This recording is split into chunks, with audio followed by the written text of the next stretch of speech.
عرض کی حضور آپ بتائیں سچوں والی توبہ کیا ہے؟ تو حضرت علی المرتضیٰ رضی اللہ تعالیٰ عنہ نے فرمایا سچوں کی توبہ کی 6 شرائط ہیں۔ پہلی شرط یہ ہے کہ گناہ پر ندامت اختیار کی جائے، جو سابق گناہ کیے ہیں اس پہ شرمندگی ہو۔ اور ایک روایت میں آتا ہے حقیقت التوبۃ الندم، توبہ کی حقیقت شرمندگی ہی ہے۔ جب بندہ شرمندہ ہو جائے تو یہ توبہ کا روپ ہے اور یہ توبہ کا انداز ہے۔ تو کہا پہلی چیز سابقہ گناہوں سے توبہ کر۔ دوسری بات جو فرائض رہ گئے ہیں ان کی قضا کر۔ توبہ کرنے سے پچھلی نمازیں اور جو فرائض اور روزے رہ گئے ہیں وہ معاف نہیں ہو جاتے، بلکہ توبہ تو اس بات کی ہے کہ جو وقت پہ میں نہیں پڑھ سکا اے اللہ وہ مجھے معاف کر دے، آئندہ میں وعدہ کرتا ہوں کہ جو میرے ذمے قرض ہے میں اس کو ادا کروں گا، اور نمازیں روزے اور دیگر جو تیرے حقوق ہیں میں ان کو ادا کروں گا۔ تو فرائض جو رہ گئے ہیں ان کی قضا کرے۔ تیسری شرط کسی کا قرض دینا ہو تو اس کو ادا کرے۔ چوتھی شرط کسی کے ساتھ جھگڑا کیا ہوا ہو تو اس سے معذرت کرے۔ پانچویں شرط جس طرح توبہ سے قبل گناہ کر کر کے اپنے نفس کو موٹا کیا اور قوی اور طاقتور بنایا، اب توبہ کا حق یہ ہے کہ تو اللہ کی اطاعت اور فرما برداری کر کے نفس کو ایسے ہی کمزور کر اسے رگڑا دے۔ اور چھٹی شرط یہ ہے کہ آئندہ گناہ نہ کرنے کا عزم مصمم کر لے۔ کہا اگر یہ 6 شرطیں تیری توبہ کے اندر موجود ہیں تو وہ تو سچا توبہ کرنے والا ہے، ورنہ تو زبان سے استغفار پڑھنے والا ہے، تیری توبہ سچی نہیں ہے۔ تو توبہ سچی یہی ہے کہ انسان خلوص کے ساتھ ان شرائط کے ساتھ اللہ کے حضور رجوع لائے۔ اور جب بندہ اللہ کے حضور رجوع لے آتا ہے تو پھر اس کے گناہ جتنے مرضی ہوں اللہ تعالیٰ معاف فرما دیتا ہے۔ آپ نے بنی اسرائیل کے اس شخص کا قصہ سنا ہوگا، کتب صحاح میں موجود ہے، بخاری و مسلم میں موجود ہے، کہ جس نے 99 قتل کیے تھے اور پھر اس کے دل میں احساس جاگا کہ میں بڑا ظلم کر بیٹھا ہوں۔ اس وقت کے ایک راہب کے پاس گیا جو عبادت گزار تھا، اس کو جا کے کہا میں 99 اشخاص کا قاتل ہوں، اب توبہ کے لیے دل میں آرزو پیدا ہوئی ہے، بتاؤ میرا رب مجھے معاف کر دے گا؟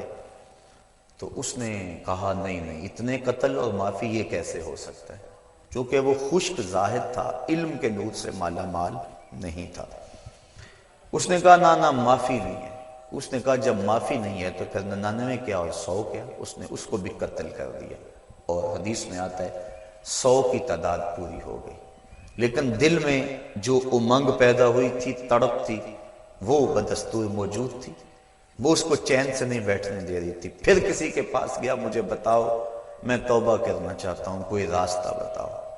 کسی نے کہا فلاں بستی میں اللہ کے کچھ بندے رہتے ہیں، تو جا ان کے پاس چلا جا اور ان کے ساتھ مل کے عبادت کر، اللہ تیرے گناہوں کو معاف فرما دے گا۔ جہاں اللہ والے ہوں وہاں اللہ کی رحمتیں برستی، اور اہل اللہ کے قریب جا کے توبہ کریں تو توبہ جلد قبول ہوتی ہے۔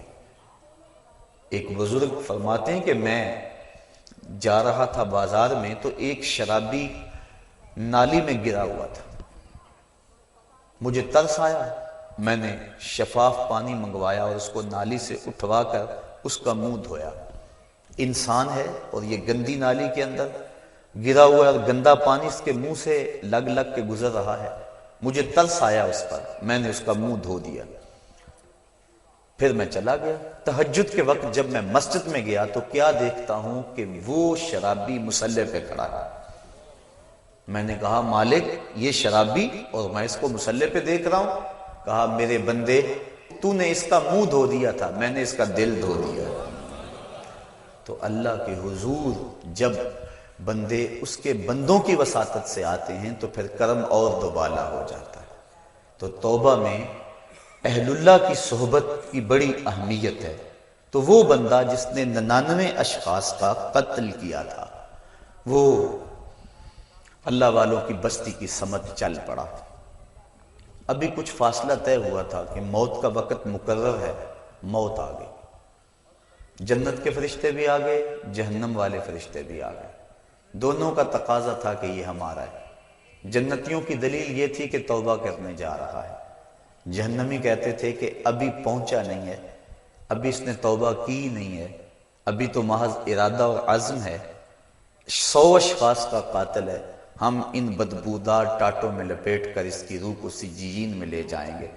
جب دونوں فرشتوں کا باہمی تکرار ہوا تو اللہ تعالیٰ نے ایک تیسرے فرشتے کو بطور فیصل ان میں بھیجا اور فرمایا کہ یہ جو فیصلہ کرے اسے قبول کر لینا۔ تو اس نے فیصلہ کیا کہ زمین کو ماپ لو، اگر آگے زیادہ ہوئی تو پھر اس کو جہنم والے لے جائیں، اور اگر پیچھے زیادہ ہے، زیادہ فاصلہ کر آیا ہے اور اللہ والوں کی بستی کے زیادہ قریب ہے تو پھر جنت والے فرشتے لے جائیں۔ اور جب فاصلے ماپے گئے تو آگے کا فاصلہ زیادہ تھا، پیچھے فاصلہ جو ہے ابھی تھوڑا طے ہوا تھا، لیکن اللہ تعالیٰ نے زمین کو حکم دیا آگے سے سمٹ جا، پیچھے سے پھیل جا۔ اس طرح زمین آگے سے سمٹ گئی اور پیچھے سے پھیل گئی، اس کو جنت کے فرشتوں کے سپرد کر دیا گیا۔ اور ایک روایت کے لفظ ہیں کہ جب وہ گرا، موت آئی، روح قبض ہونے لگی تو گرا، تو اس کو اتنا اشتیاق تھا اللہ والوں کی بستی کے قریب پہنچ کا، اللہ والوں کے پاس جا کر توبہ کرنے کا، کہ وہ مرتے مرتے بھی اپنے آپ کو گھسیٹ کے آگے کرتا رہا، اور وہ ایک بالشت اپنے سینے سے اپنے آپ کو گھسیٹ کے اس نے آگے کیا، اور جب اس کا فاصلہ ماپا گیا تو وہی ایک بالشت تھی جو اللہ والوں کی بستی کے زیادہ قریب تھا۔ تو اللہ تعالیٰ جل شانہ نے اس کی مغفرت فرما دی۔ تو اس کے حضور کتنا بڑا گناہ گار کیوں نہ ہو، وہ بخش دیتا ہے۔ کہتا ہے کون ہے جو میرے علاوہ گناہوں کو بخشے گا؟ وَمَن يَغْفِرُ الذُّنُوبَ إِلَّا اللَّهُ، کہا اللہ کے علاوہ کون ہے جو بخشے گا؟ کوئی ہے بھی تو نہیں نا جس کی چوکھٹ پہ جائیں۔ ایک بوڑھا حج کو جا رہا تھا، ایک نوجوان نے کہا مجھے بھی ساتھ لے چلو، اس نے کہا آ جاؤ، لیکن جب عرفات میں پہنچے بوڑھے نے آواز لگائی لبیک اللہم لبیک، آگے سے آواز آئی لا لبیک، تیری کوئی حاضری قبول نہیں۔ تو وہ پھر بھی آواز لگا رہا ہے لبیک اللہم لبیک۔ جوان نے کہا بابا جی سنا نہیں کیا جواب مل رہا ہے؟ کہا آج سے نہیں سن رہا، 70 سال سے سن رہا، 70 سال ہو گئے آتے، میں کہتا ہوں لبیک، جواب آتا ہے لا لبیک۔ تو کہا بابا 70 سال ہو گئے یہ آواز سنتے اور پھر بھی آتے ہو؟ کہا جوان اس در پہ نہ ہوں تو بتاؤ کس در پہ جاؤں؟ اگر نہ آؤں گا تو کہاں جاؤں گا؟ اور تو کوئی چوکھٹ ہے ہی نہیں، یہی تو در ہے۔ تو جب اس بوڑھے نے یہ بات کہی اللہ کی رحمت کو جوش آیا، کہا تیری پچھلی 70 حاضریاں بھی قبول اور آج کی حاضری بھی قبول۔ تو جو بندہ اس کے حضور حاضر ہوتا ہے اللہ رحمتوں سے اس کو ڈھانپ لیتا ہے۔ کہا کون ہے جو اس کے علاوہ گناہوں کو بخشے گا؟ جب بندہ اللہ کے حضور اپنی معذرت لے کر آتا ہے، حدیث شریف میں آتا ہے اللہ تعالیٰ ارشاد فرماتا ہے میرے بندے کو یقین ہے کہ میرے علاوہ اس کی کوئی اور مغفرت کرنے والا نہیں۔ اللہ اکبر، آؤ تو صحیح، ہم تو مائل بکرم ہیں کوئی سائل ہی نہیں، راہ دکھلائیں کسے کوئی راہ رہے منزل ہی نہیں، کوئی آئے تو صحیح، کوئی ہاتھ پھیلائے تو صحیح، اس کے حضور آواز لگائے تو صحیح، وہ تو چاہتا ہے۔ حدیث شریف میں آتا ہے فرمایا کہ بندہ سفر پہ جا رہا ہے اور بے آب و گیا صحرا میں، اس کے اونٹ پر ہی اس کا توشہ ہے اور اس کا پانی اونٹ پر ہی ہے، راستے میں ایک شجر سایہ دار ملا اور وہ بندہ اونٹ کو وہاں کھڑا کر کے باندھ کے خود سستانے کے لیے دوپہر کاٹنے کے لیے لیٹ گیا۔ اچانک اس کی آنکھ کھلی تو کیا دیکھتا ہے اونٹ موجود نہیں ہے۔ صحراؤں میں اگر اونٹ گم گیا اور تو کہیں پانی ملے گا نہیں تو سیدھی سادھی موت ہے۔ وہ دائیں بائیں ڈھونڈتا ہے، تلاش کرتا ہے، لیکن اونٹ نظر نہیں آتا۔ وہ دوبارہ اس کے تنے سے ٹیک لگا کے بیٹھ جاتا ہے موت کے انتظار میں کہ اسی اثنا میں اس کی آنکھ لگ جاتی ہے۔ پھر آنکھ کھلتی ہے تو کیا دیکھتا ہے کہ اونٹ ماں ساز و سامان کے سامنے کھڑا ہے۔ پھر بتائیے وہ بندہ کتنا خوش ہوتا ہے اور خوشی میں کہتا ہے اللہم انتا عبدی وانا ربک، اے اللہ میں تیرا رب اور تو میرا بندہ۔ کہنا تو اس کو یہ چاہیے تھا کہ اے اللہ میں تیرا بندہ اور تو میرا رب، لیکن اس کو خوشی اتنی ہوئی. وہ کیا کسی نے کہا تھا کہ کسی کے آنے سے ایسے ہوش اڑے ساقی کے، شراب سیخ پہ ڈالی اور بوتل میں کباب، الٹ گیا نا، خوشی اتنی ہو گئی. ہم اتنے خوش ہوئے کہ پریشان نظر آئے. تو ایسی حالت بھی ہو جاتی ہے بعض اوقات. تو اس نے اس قدر خوشی اور مسرت کے عالم کے اندر کہا اللہم انت عبدی، اے اللہ تو میرا بندہ، وانا ربک، اور میں تیرا رب. یہ اس کی خوشی کا اندازہ شدت فرحت ہے جس کو حضور نے بیان فرمایا. فرمایا صحابہ بتاؤ اس کو کتنی خوشی ہوئی؟ عرض کی حضور بڑی خوشی ہوئی. فرمایا جب کوئی بندہ توبہ کے لیے اللہ کے در پہ لوٹ آتا ہے اللہ اس سے بھی زیادہ خوش ہوتا ہے. اور ایک حدیث میں فرمایا کہ کوئی بندہ پیاس میں مر رہا ہو، اچانک وہ پانی کے گھاٹ کو دیکھ لے تو پانی پر پہنچ کر گھاٹ کو دیکھ کر اسے کتنی خوشی ہوتی ہے. جب کوئی بندہ توبہ کے لیے اس کے در پہ آتا ہے اس سے بھی زیادہ خوش ہوتا ہے. تو وہ کہتا ہے آؤ میرے در پہ، میری رحمت کے دروازے کھلے ہوئے ہیں. بندہ دھکے سے جہنم میں چھلانگے لگاتا پھرتا ہے، لیکن وہ کہتا ہے نہیں نہیں، آؤ ایک مرتبہ تم بخشش مانگ لو، میں تمہارے سارے گناہوں کو معاف کر دوں گا. اللہ اکبر، اللہ اکبر. اب جو گناہ سے توبہ ہے اس کے بھی کئی درجے ہیں. کچھ لوگ تو ایسے ہوتے ہیں کہ جب ان کا راز فاش ہو جاتا ہے تو شرمندے ہو کے توبہ کرتے ہیں. بجلی چوری کرتا پکڑا گیا، اب کہتا ہے یا اللہ میری توبہ. یہ توبہ نہیں ہے، یہ اپنی شرمندگی پر ایک اظہار ہے بس، یہ توبہ نہیں ہے. اور حضرت ذوالنون مصری فرماتے ہیں کہ کچھ لوگ آخرت میں گناہ کی جو سزا ہے اس سے بچنے کے لیے توبہ کرتے ہیں، یہ توبہ بھی محمود ہے. لیکن فرمایا جو خواص ہیں وہ اللہ سے حیا کی وجہ سے توبہ کرتے ہیں. اور ایک روایت میں آتا ہے کہ حضور تشریف فرما تھے، ایک حبشی آیا، اس نے عرض کی حضور میں بڑے گناہ کرتا رہا ہوں، کیا میرا اللہ مجھے معاف کر دے گا؟ فرمایا ہاں توبہ کرو اللہ معاف کر دے گا. وہ چلا گیا. تھوڑی دیر کے بعد پھر آ گیا اور پھر عرض کرنے لگا حضور جو میں گناہ کرتا رہا ہوں کیا میرا اللہ اسے دیکھتا تھا؟ فرمایا ہاں اللہ دیکھتا تھا. اس نے چیخ ماری اور مر گیا. تو حیا کی وجہ سے انسان توبہ کرے، یہ توبہ کا ایک اعلیٰ مرتبہ اور اعلیٰ مقام ہے.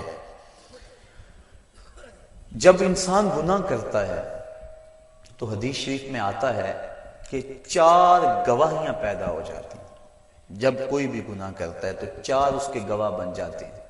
ایک تو زمین، جس زمین پہ وہ گناہ کرتا ہے، یومئذ تحدث اخبارہا، اللہ قرآن مجید میں ارشاد فرماتا ہے کل قیامت کے دن زمین خبریں بیان کرے گی، زمین ساری کہانی سامنے رکھ دے گی. اللہ اکبر. یوم تبلی السرائر فما لہ من قوت ولا ناصر، اس دن سارے راز کھول دیے جائیں گے، ہر شے تش تش بام ہو جائے گی. ایک تو زمین گواہ بن جاتی ہے. دوسرا وہ فرشتے جو لکھنے والے ہیں، کرامن کاتبین یعلمون ما تفعلون، جو تم کرتے ہو معزز فرشتے اس کو لکھ لیتے ہیں، ان کی بھی گواہی بن جاتی ہے. تیسرا وَإِذَا الصُّحُفُ نُشِرَتْ، وہ صحیفے جن کے اوپر اعمال لکھے جاتے ہیں وہ ہمارے گناہوں کے گواہ بن جاتے ہیں. اور چوتھا اللہ اکبر اعضائے بدنی، الیوم نختم علی افواہہم وتکلمنا ایدیہم، کہا اس دن منہ پر مہریں لگا دی جائیں گی، ہاتھ بولیں گے، انسان کے اعضائے بدنی بولیں گے. تو یہ چوتھے گواہ انسان کے اپنے بدن کے اعضاء. تو جب گناہ کیا تو 4 گواہ بن گئے، زمین، اعضائے بدنیاں، فرشتے اور وہ صحیفے جن صحائف کے اندر گناہ لکھا گیا ہے. لیکن جب بندہ توبہ کرتا ہے، حدیث میں آتا ہے اذا تاب العبد انسى الله الحفظة ذنوبه وانسى ذلك جوارحه ومعالمه من الارض حتى يلقى الله وليس عليه شاهد من الله بذنب. اور اگر توبہ کر لیتا ہے تو پھر اعضاء بھی بھول جاتے ہیں، فرشتے بھی بھول جاتے ہیں، نامہ اعمال بھی بھول جاتا ہے، حتیٰ کہ اللہ کے حضور اس کے گناہ کی گواہی دینے والا کوئی بھی موجود نہیں ہوتا. بعض صوفیاء اور بزرگوں نے کہا ہے کہ توبہ کی قبولیت یہ ہے کہ انسان اپنے گناہوں کو خود بھی بھول جائے، اور بعض نے کہا کہ نہیں ان کو یاد رکھے. چونکہ یاد رکھنا اس کو توبہ کا تکرار دیتا رہے گا۔ ایک بزرگ سے کسی نے پوچھا کہ گناہ کیا ہے اور توبہ کیا ہے؟ وہ کہنے لگے ایک گناہ کیا تھا 70 سال ہو گئے اس کی توبہ کر رہا۔ جب جوان جوانی میں توبہ کرتا ہے تو حدیث شریف میں آتا ہے کہ ان اللہ یحب الشاب التائب، اللہ تعالیٰ جو جوان جوانی میں توبہ کرتا ہے اس کو بہت زیادہ پسند فرماتا ہے۔ اور ایک روایت کے لفظ ہیں کہ جوانی میں توبہ کرنے والے سے بڑھ کر اللہ کا محبوب کوئی نہیں، اور بڑھاپے میں گناہوں پر اصرار کرنے والے سے بڑھ کر اللہ تعالیٰ کا مبغوض کوئی نہیں ہے۔ سب سے زیادہ ناراض اللہ اس بندے پہ ہوتا ہے جو بڑھاپے کے باوجود بھی گناہ نہیں چھوڑتا، اور سب سے زیادہ اللہ تعالیٰ خوش اس بندے پہ ہوتا ہے جو جوانی کے اندر توبہ کرتا ہے۔ اور ایک روایت میں آتا ہے جب جوان توبہ کرتا ہے تو اللہ کا عرش خوشی سے جھوم اٹھتا ہے۔ اور ایک روایت کے لفظ ہیں وَشَابٌ نَشَأَ فِي عِبَادَةِ اللَّهِ، وہ جوان جس کی جوانی اللہ کی عبادت میں گزرے۔ فرمایا کل قیامت کے دن جب کوئی سایہ نہیں ہوگا اللہ اس شخص کو اپنے عرش کا ٹھنڈا سایہ نصیب فرمائے گا۔ آؤ اس کے در پہ آؤ، توبہ کا دروازہ کھلا ہوا ہے۔ حضور نے ارشاد فرمایا جتنی دیر تک سورج مغرب سے طلوع نہیں ہوتا توبہ کا دروازہ کھلا رہے گا۔ اللہ کے حضور گڑ گڑاؤ، اپنے گناہوں کی معافی مانگو۔ دو قطرے ایسے ہیں جو رائیگاں نہیں جاتے اور اللہ کے بڑے محبوب ہیں۔ ایک وہ قطرہ جو خوف خدا سے آنکھوں سے ٹپکتا ہے، اور حدیث میں آتا ہے گناہ گار کی آنکھ کا پانی اللہ کے غصے کی آگ کو ٹھنڈا کر دیتا ہے۔ اور دوسرا وہ قطرہ جو اللہ کے راستے کے اندر بہتا ہے، خون کا وہ قطرہ اللہ کو بہت زیادہ محبوب ہے۔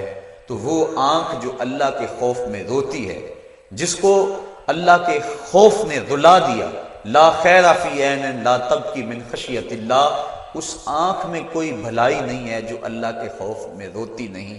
اور وہ آنکھ جو اللہ کے خوف میں روتی ہے، حدیث میں آتا ہے اگر کوئی شخص خوف خدا میں رویا اور اس کی آنکھ کے جو بال ہیں پلکوں کے، ان میں سے ایک بال کی جڑ بھی بھیگ گئی، قیامت کے دن اگر اس شخص کو جہنم کا حکم ہوا تو وہ بال کھڑا ہو جائے گا، عرض کرے گا یا اللہ یا مجھے نکال لے یا اسے جنت عطا کر دے۔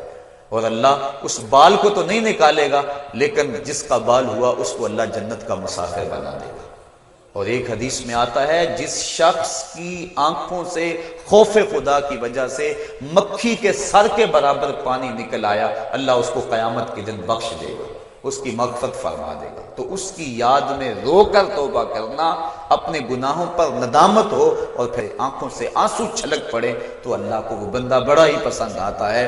رونے والی آنکھ کو اللہ بہت زیادہ پسند کرتا ہے۔ میرے بزرگ فرمایا کرتے ہیں کہ ایک بزرگ تھے پرانے دور میں، ان کی طبیعت کے اندر سخا کوٹ کوٹ کے بھری تھی، اور آدھا فقر خدمت خلق اور سخاوت ہے۔ جس کی طبیعت کے اندر سخا نہیں ہے، جس کی طبیعت کے اندر جو ہے وہ وسعت نہیں ہے، وہ فقیر نہیں ہو سکتا۔ تو وہ جو بھی مہمان آتے ان کو لٹاتے، ان کو کھانا کھلاتے، حتیٰ کہ قرض اٹھا کر ان کو کھلا دیتے۔ جب ان کا وقت آخر آ گیا تو بڑے لوگوں کا قرض دینا تھا، انہوں نے سمجھا بابا جی تو جا رہے ہیں، بعد میں قرض کون دے گا، تقاضا کرنے کے لیے آ بیٹھے۔ بابا جی کا آخری وقت ہے اور وہ قرض مانگ رہے ہیں۔ بابا جی کو یہ فکر ہے کہ یہ میرے مہمان آئے ہیں اور میرے پاس کھلانے کے لیے کچھ نہیں۔ ایک چھوٹا سا بچہ تھالی کے اندر کوئی چیز رکھ کے بیچ رہا تھا، آواز دی اور گزرنے لگا۔ خادم کو کہا کہ بچے کو بلاؤ، بلایا، کہا بیٹا میرے ان مہمانوں کو کھلا دو۔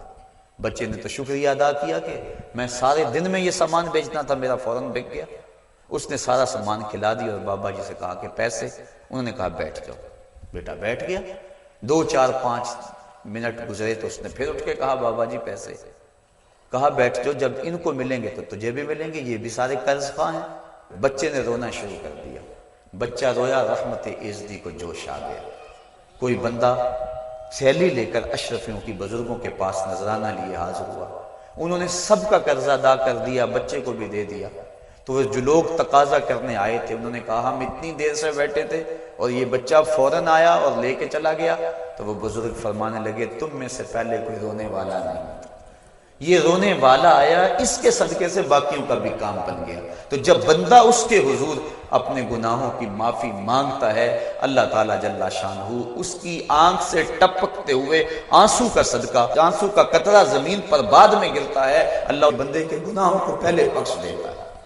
حضرت حسن بصری رضی اللہ تعالیٰ عنہ فرماتے ہیں اپنی توبہ کا واقعہ، فرماتے ہیں کہ میں امیر کبیر شخص تھا اور بصرہ کے بازاروں کے اندر دکھی پریشان لوگوں کی مدد کے لیے بھی نکلتا تھا۔ ایک دن میں بازار میں جا رہا تھا کہ ایک خاتون مجھ کو نظر آئی، اتنی خوبصورت جیسے چاند کا ٹکڑا ہو۔ میں نے مسلسل اس کی طرف دیکھنا شروع کر دیا۔ اس نے کہا اما تستحی، تجھے حیا نہیں آتی، مجھے دیکھے جا رہے؟ کہتے ہیں میں نے کہا ممن، کس سے حیا کر؟ تو اس عورت نے کہا فَمَنْ يَعْلَمُ خَائِنَةَ الْأَعْيُنِ وَمَا تُخْفِي الصُّدُورُ، اس سے حیا کرو جو دلوں کے بھید جانتا ہے، جو آنکھوں کی خیانت کو جانتا ہے، اس سے حیا کرو۔ کہتے ہیں یہ بات تو بہت بڑی تھی، لیکن اس کا حسن ایسا تھا کہ مجھے اس کے باوجود اس کی طرف رغبت رہی اور میں مسلسل اس کو دیکھتا رہا۔ اس نے پھر مجھے کہا کہ کیا معاملہ ہے کہ تم میری طرف دیکھنا چھوڑتے نہیں ہو، کون سی چیز پسند آئی؟ تو کہتے ہیں میں نے اس کو کہا کہ تیری جھیل سی آنکھوں میں ڈوبنا چاہتا ہوں اور یہ میرے لیے ایک باعث کشش ہے۔ اس نے کہا تم رکو، شاید تمہارا مطلوب پورا ہو جائے۔ میں وہاں رکا اور وہ اپنے گھر چلی گئی۔ تھوڑی دیر کے بعد اس کی خادمہ تشت کے اوپر کپڑا ڈالا ہوا ہے اور میرے طرف بڑھایا۔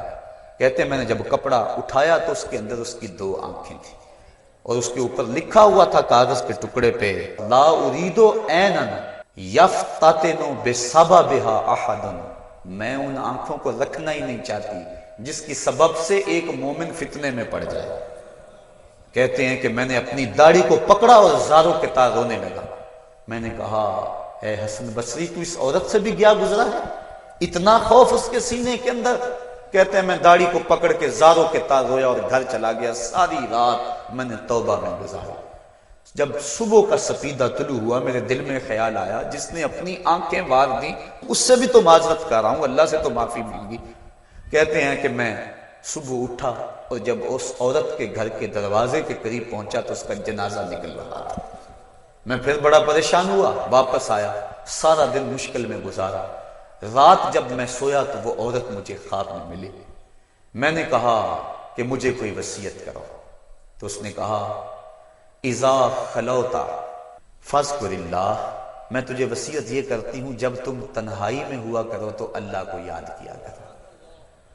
وَإِذَا أَصْبَحْتَ وَأَمْسَيْتَ فَاسْتَغْفِرِ اللَّهَ وَتُبْ إِلَيْهِ، اور جب تم صبح کرو یا شام کرو تم استغفار پڑھا کرو اور اللہ سے توبہ کیا کرو۔ حضرت حسن بصری فرماتے ہیں کہ اس عورت کا یہ عمل مجھے توبہ کے راستے پہ ڈال لیا، پھر وہ حسن بصری زمانے کے امام اور مقتدا بنے۔ تو انسان جب عبرت حاصل کرنے پہ آتا ہے تو ایسے اسباب اس کے لیے مہیا ہو جاتے ہیں، توبہ کرنے میں دیر نہیں کرنی چاہیے۔ بعض بات بندہ سوچتا ہے کہ ابھی میرے بڑے کام پڑے ہوئے ہیں، جب میں بوڑھا ہوں گا میں ریٹائرمنٹ لے لوں، میں بچوں کی شادیاں کر لوں، بس پھر فراغت ہو جائے گی، بچے کاروبار سنبھال لیں گے، پھر میں ہوں گا، مسجد ہوگی۔ یہ ایسا بندہ کہہ رہا ہے جس کی ملک ایک سانس بھی نہیں ہے، جو ایک سانس کا بھی مختار نہیں ہے، اور ایسے بات کر رہا ہے جس طرح سب کچھ اس کے قبضے میں ہو۔ تو توبہ کے اندر تاخیر نہیں کرنی چاہیے۔ بنی اسرائیل کے اس شخص کا واقعہ آپ کو پہلے بھی شاید میں نے کسی مجلس کے اندر عرض کیا تھا کہ جس کو طول عمل نے برباد کر دیا، اس کی نیکیوں کی وجہ سے اس کو خبر پہنچی کہ اس کی عمر 1000 سال ہے، تو اس نے کہا جب میری عمر اتنی لمبی ہے تو پھر میں عبادت کی بھٹی کے اندر کیوں جلتا رہوں؟ میں 900 سال گناہ کر لیتا ہوں اور 100 سال قبل توبہ کر لوں گا اور گناہوں کی معافی چاہ لوں گا۔ 900 سال گناہ کرتا رہا، 100 سال جب باقی رہا خیال آیا، پھر سوچا ابھی بڑا وقت پڑا ہوا ہے، میں 90 سال مزید گناہ کر لیتا ہوں، 10 سال قبل میں جو ہے وہ توبہ کر لوں گا۔ 10 سال رہ گئے، پھر خیال آیا 9 سال گناہ کر لیتا ہوں، 1 سال قبل توبہ کر لوں گا۔ جب 1 سال رہ گیا پھر توبہ کی سوچ آئی تو کہنے لگا 12 ماہ ہوتے ہیں سال کے، میں 11 ماہ تک گناہ کر لیتا ہوں، 1 ماہ قبل میں توبہ کر لوں گا۔ پھر 1 ماہ بھی گزرا، ہفتے تک بات پہنچی، حتیٰ کہ 1 دن رہ گیا، اور پھر وہ کہتا تھا بھی فلاں فلاں گناہ میرا رہتا ہے وہ میں کر لوں، ایسی لت پڑ گئی تھی گناہ۔ کہ بنی اسرائیل کا وہ شخص کہ جو اس انتظار میں تھا کہ بس یہ گناہ کر لوں اور یہ گناہ کر لوں پھر توبہ کر لوں گا، اچانک موت آئی اور موت نے اس کو دبوچ لیا اور وہ توبہ کے بغیر مر گیا۔ تو طول عمل، لمبی امید کہ ابھی وقت میرا بڑا پڑا ہوا ہے، پہلے تو پتہ ہی نہیں ہے کہ وقت موجود بھی ہے یا کہ نہیں، اگلی سانس آئے گی یا کہ نہیں، دوسری بات جو کیفیت اب ہے پتہ نہیں آگے ہو یا نہ ہو۔ شیطان کو جتنی مہلت دو گے، جتنی بیماری گھر کر جائے گی، اس قدر ہی اس کا ختم ہونا مشکل ہے۔ اس لیے جب گناہ کرے تو فوراً توبہ کر لے، گناہ مٹ جاتا ہے۔ اور اگر انسان کہتا ہے کہ نہیں یہ کر لوں پھر توبہ کروں گا، تو توبہ کو مؤخر کرنا انسان کو گناہ پر دلیر بنا دیتا ہے۔ اور ایک حدیث میں آتا ہے جب انسان گناہ کرتا ہے تو اس کے دل پر ایک سیاہ نقطہ پڑتا ہے، اگر وہ توبہ کر لے تو وہ مٹ جاتا ہے، دل شفاف ہو جاتا ہے۔ لیکن اگر وہ توبہ نہ کرے پھر دوبارہ گناہ کرے تو دل پر ایک اور سیاہ نقطہ پڑ جاتا ہے، پھر وہ گناہ کرتا رہتا ہے اور دل کے اوپر سیاہی پھیلتی رہتی ہے، حتیٰ کہ ایک دن آتا ہے کہ پورا دل اس سیاہی کی لپیٹ میں آ جاتا ہے، اور جب پورا دل سیاہ ہو جائے پھر گناہ کر کے بھی اس کو ندامت اور شرمندگی نہیں ہوتی۔ مومن تو جب گناہ کر بیٹھتا ہے تو محسوس کرتا ہے جس طرح پہاڑ کے نیچے آ گیا، ابھی گر جائے گا اور مجھے کچل دے گا۔ اور منافق یہ سمجھتا ہے گناہ کرنے کے بعد کہ بدن پہ مکھی بیٹھی تھی، ہلکے سے اشارے سے میں نے اس کو اڑا دیا، وہ مکھی کے بیٹھنے جیسی کیفیت کا احساس کرتا ہے منافق۔ تو جب دل سیاہ ہو جائے تو بندہ گناہ پہ گناہ کرتا ہے، زندگی گناہوں سے لتڑی ہوئی گزرتی ہے لیکن توفیق توبہ نہیں ملتی۔ صاحبو، زندگی بیت رہی ہے، ایک ایک لمحہ کٹ رہا ہے، ہم لمحہ لمحہ موت کے قریب ہو رہے ہیں، ہم سمجھتے ہیں ہم بڑے ہو رہے ہیں لیکن نہیں، ہم چھوٹے ہو رہے ہیں۔ جب گنتی الٹی شروع ہو جائے کام جلدی زیرو تک پہنچ جاتا ہے، سانسوں کی الٹی گنتی شروع ہے اور ہم لمحہ لمحہ موت کے قریب ہو رہے ہیں۔ رمضان کا موسم ہے، جمعۃ المبارک کا یوم سعید ہے، سہانی گھڑیاں ہیں، امٹتی ہوئی رحمتوں کی برسات ہے۔ فرمایا حدیث میں کہ ایک ساتھ جمعۃ المبارک میں ایسی ہوتی ہے جس میں جو دعا مانگو اللہ اسے قبول فرما لیتا ہے۔ اور حضرت عبداللہ ابن مسعود رضی اللہ تعالی عنہ فرماتے ہیں کہ جس نے وضو کیا اور اچھا وضو کیا اور اس کے بعد 2 رکعت نوافل ادا کیے اور اس کے بعد دعا استغفر اللہ العظیم الذی لا الہ الا هو الحی القیوم واتوب الیہ، کہتے جس نے اس دعا کو پھر پڑھ لیا، اگر اس کے گناہ ہیں وہ سمندر کی جھاگ کے برابر بھی ہو، اللہ سارے معاف فرمائے۔ مالک تو گناہوں کو معاف کرنے والا ہے، ہم ہی جہنم میں چھلانگے لگا رہے ہیں لیکن وہ تو کہتا ہے آجو میری رحمت کے دروازے کھلے ہوئے ہیں، اسیاں سے کبھی ہم نے کنارہ نہ کیا، تو نے بھی مگر دل آزردہ ہمارا نہ کیا، ہم نے تو جہنم کی بہت تدبیر کی، تیری رحمت نے لے کر گوارا نہ کیا۔ اس کی رحمتیں بندے کو آوازیں دے رہی ہیں، یا ایھا الانسان ما غرک بربک الکریم، اے انسان تجھے کریم رب کے دروازے سے کس نے ہٹا دیا؟ الذی خلقک فسواک فعدلک فی ای صورت ما شاء رکبک، جس نے تجھے پیدا کیا، جس نے تجھے تخلیق کیا، تجھے حسن اور جوانی دی، تیرے اعضاء کو توازن اور اعتدال دیا۔ ذرا دیکھ تو صحیح، ماضی کو جھانک کر کے تو دیکھ، تیرے ہاتھ تھے پکڑنے کا سلیقہ نہیں تھا، تیری ٹانگیں تھی چلنے کا طریقہ نہیں تھا، تیری زبان تھی بولنے کا اسلوب تجھے نہیں آتا تھا، تو دودھ بھی مانگنا ہوتا تو روتا تھا، ہم نے تیری ماں کے سینے میں تیرے لیے پیار ڈال دیا۔ اگر ماں کے سینے میں پیار نہ ڈالتے بتا تو بچہ تھا، تیری گندگی سے لتھڑ جاتا تھا، ماں صاف کرتی تھی، اگر ماں کے سینے میں یہ پیار نہ ہوتا تجھے کیڑے پڑ جاتے۔ آج تیری چھاتی میں زور ہے، آج ہاتھیوں کو تو بٹھا لیتا ہے، آج شیروں کو تو نچا لیتا ہے، زمانہ تیرا باج گزار ہے، آج تو منسٹر ہے، آج تو مولوی ہے، آج تو مفتی ہے، آج تیرے نام کی دہائی ہے، آج تو عہدہ قضا پہ فائز المرام ہے، آج تو عہدہ صدارت پہ فائز المرام ہے، آج تو ناظم ہے، آج دولت کی ریل پیل تیرے گھر میں ہے، آج تیری فوجیں تیرے پشت پہ ہیں، آج کوئی تجھے پوچھنے والا نہیں، لیکن ذرا پلٹ کے دیکھ کہ ماضی میں تو تھا کیا۔ اچھا پیچھے نہیں پلٹ کے دیکھنا تو ذرا آگے پلٹ کے دیکھ لے، پھر دوبارہ ہو وہی حالت، ڈنڈے کو پکڑ پکڑ کے چلے گا، پھر ڈنڈا بھی جواب دے گا، چارپائی سے لگ گیا، فالج ہو گیا، گھر والوں نے 4 دن تو بڑی خدمت کی، آخر انہوں نے بھی کام پہ جانا ہے، پھر بیویوں کے سپرد کر کے چلے گئے، کتنی دیر خدمت ہوگی، اب سارے تنگ آ گئے، آہستہ آہستہ منہ سے یہ دعائیں نکلنے لگی، اللہ بابے کو پردہ دے دے تو ٹھیک ہے، بتا ہم تجھے پردہ نہ دیتے تو کیا کرتا؟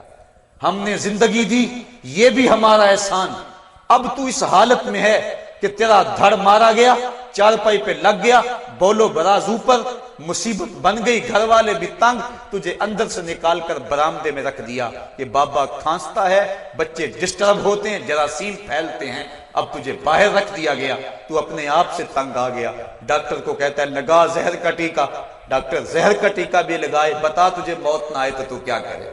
ہم نے تجھے زندگی دی، یہ بھی ہمارا احسان، فَأَمَاتَهُ، ہم نے تجھے موت عطا کی، یہ بھی ہمارا احسان، فَأَكْبَرَهُ، اگلی کہانی بھی سن، کتا بھی تو مرا تھا، گھسیٹ کے روڑی پہ نہیں ڈال دیا، بکری بھی تو مری تھی، گھسیٹ کے روڑی پہ نہیں ڈال دیا، اگر تجھے بھی پکڑ کے روڑی پہ ڈال دیا جاتا تو کیا کر سکتا تھا؟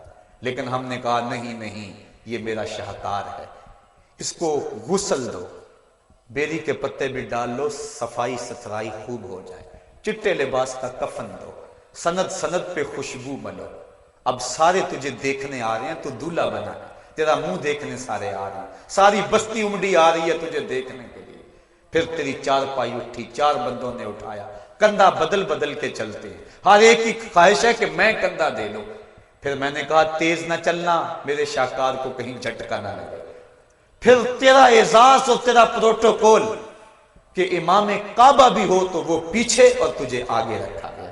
انسان ذرا غور تو کر، تو کس چیز پہ نازا ہے اور بھول گیا اس رب کو؟ آجا، اس کی رحمت کی باہیں کھلی ہوئی، وہ بلا رہا ہے تجھ کو، آجا پلٹ کے آجا، آنا تو نے ہے ہی، کل جو کفن میں منہ چھپا چھپا کے آتا پھرے گا، آج کھلے منہ آجا، اس کی رحمتیں آواز دے رہی ہیں، یا ایھا الانسان ما غرک بربک الکریم۔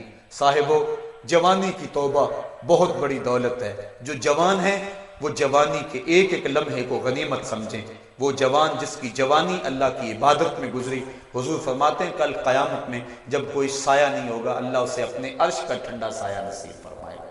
اور بڑھاپے کے اندر بھی توبہ بڑی دولت ہے، گو جوانی کی فضیلت زیادہ ہے، لیکن بڑھاپے کے اندر بھی توبہ نصیب ہو جائے تو یہ بھی بہت بڑا اعزاز ہے، ورنہ ہوتا یہ ہے کہ قبر میں ٹانگیں ہوتی ہیں اور گناہ پہ گناہ کیا جا رہا ہے۔ وہ کیا کہا تھا میاں محمد بخش عارف کھڑی رومی کشمیر نے کہ ہڈیاں کمبن گوڈے کھڑکن تے اڑ گیا لک تیرا، اجے بھی بدیوں باز نہ آیا، جیو مرد دلیرا۔ ہے انسان کدھر بھٹک رہا ہے، مالک تجھے آوازیں دے رہا ہے، کبھی بھاگے ہوئے کو بھی یوں آوازیں دی جاتی ہیں، کبھی در چھوڑ کے بھاگنے والوں کو بھی یوں بلایا جاتا ہے، لیکن کہتا ہے توبوا الی اللہ، آ جاؤ، میری رحمت کے دروازے کھلے ہوئے ہیں، ابھی مغرب سے سورج طلوع نہیں ہوا، میرے بندے جب تو توبہ کا ہاتھ پھیلائے گا میں تیرے گناہ جو ہیں وہ فرشتوں کے خیالوں سے بھی مٹا دوں گا، نامہ اعمال سے بھی مٹا دوں گا، جو زمین گواہ بنی ہے وہ بھی گواہی دینا بھول جائے گی، تیرے اعضاء بھی بھول جائیں گے، گناہ تجھے بھی یاد نہیں رہیں گے، اور ان چار گواہوں کو یاد نہیں رہیں گے۔ کل قیامت کے دن جب رب کے حضور ملے گا تو کوئی گواہ تیرے گناہوں کا موجود نہیں ہوگا، آ تو صحیح، جھولی پھیلا تو صحیح، ہم تو مائل بکرم ہیں کوئی سائل ہی نہیں، ہم تو مائل بکرم ہیں کوئی سائل ہی نہیں، راہ دکھلائیں کسے کوئی رہ روے منزل ہی نہیں۔ آؤ، توبہ کا دروازہ کھلا ہے، اس کی رحمتوں کا دروازہ واہ ہے، اس کی کرم نوازیاں تمہیں آواز دے رہی ہیں، جھجک آتی ہے اس کے در پہ آتے ہوئے، چلو میرے نبی کا وسیلہ لے کر آ جاؤ، وَلَوْ أَنَّهُمْ إِذْ ظَلَمُوا أَنفُسَهُمْ جَاءُوكَ، اگر تم گناہ کر بیٹھے ہو، اپنی جانوں پہ ظلم کر بیٹھے ہو، آؤ تمہیں توبہ کا ایک اور راستہ دکھاؤں، آسان راستہ، کہ تم میرے نبی کی چوکھٹ پہ آؤ اور یہاں آ کے معافی مانگو، پھر میرا نبی تمہارے لیے ہاتھ اٹھا دے۔ تم تو معافی مانگنے آئے تھے، لَوَجَدُ اللَّهَ تَوَّابًا رَحِيمًا، توبہ تو ملنی ہی ملنی ہے، نبی کو ساتھ لے آئے ہو، میں رحمت بھی فرما دوں گا، اضافی رحمت اپنی جانب سے فرماؤں گا، آؤ تو صحیح میری چوکھٹ پہ۔ اللہ کے محبوب کی چوکھٹ پہ صحابہ آیا کرتے تھے، اور محبوب کے جب ہاتھ اٹھتے تو پھر دعائیں قبول ہوتی، توبہ کے دروازے کھل جاتے اور اللہ کی رحمتیں برستی۔ ابو لبابہ کی توبہ کا واقعہ کتب حدیث کے اندر موجود ہے، اور دیگر صحابہ کی توبہ کے واقعات موجود ہیں۔ حضور کے انتقال کے بعد حضور کی قبر پہ چلے جاؤ، امام عطابی کہتے ہیں کہ میں حضور کے روضے پہ بیٹھا تھا، ایک دیہاتی آیا اور حضور کے روضے پہ کھڑا ہو کے کہنے لگا حضور میں گناہوں کی بخشش کے لیے آیا ہوں اور بغیر مغفرت کے تو نہیں جاؤں گا۔ کہتے ہیں وہ اس قدر فریاد کرتا رہا، روتا رہا کہ مجھے اس کی حالت پہ ترس آ رہا تھا۔ جب وہ چلا گیا میری آنکھ لگ گئی، آنکھ لگی تو خواب میں حضور کی زیارت نصیب ہوئی، اور آقا کریم نے فرمایا قم یا عتبی، عتبی اٹھو اور اس عرابی کو تلاش کرو، اور جب مل جائے تو میری طرف سے جنت کی بشارت دے دو۔ اور صاحب مدارک نے ایک روایت لکھی ہے کہ ایک شخص حضور کے روضے پہ آیا اور حضور کے مبارک روضہ کی مٹی کو، تربت نور کو اپنے سر میں ڈال رہا ہے اور کہتا ہے میں تو گناہوں کی بخشش کے لیے آیا ہوں۔ یہ حضور کے انتقال سے 3 دن کے بعد کا واقعہ ہے۔ وہ کہتا ہے میں تو مغفرت کے بغیر جانا ہی نہیں ہے۔ وہ تو چلا گیا لیکن یہ جم کے بیٹھ گیا، غنی کے در پہ ڈیرے جما دیے، کہا میں تو نہیں جاؤں گا جب تک میری مغفرت نہ ہو۔ فنودی من القبر انہ قد غفر لک، صاحب مدارک لکھتے ہیں گنبد خضرا سے آواز آئی جا تیرے گناہوں کو معاف کر دیا گیا۔ مجرم ہو تو منہ اشکوں سے دھوتے چلے آؤ، آؤ در تواب پہ روتے چلے آؤ۔ قرآن میں مذکور ہے بخشش کا طریقہ، سرکار کی دہلیز سے ہوتے چلے آؤ۔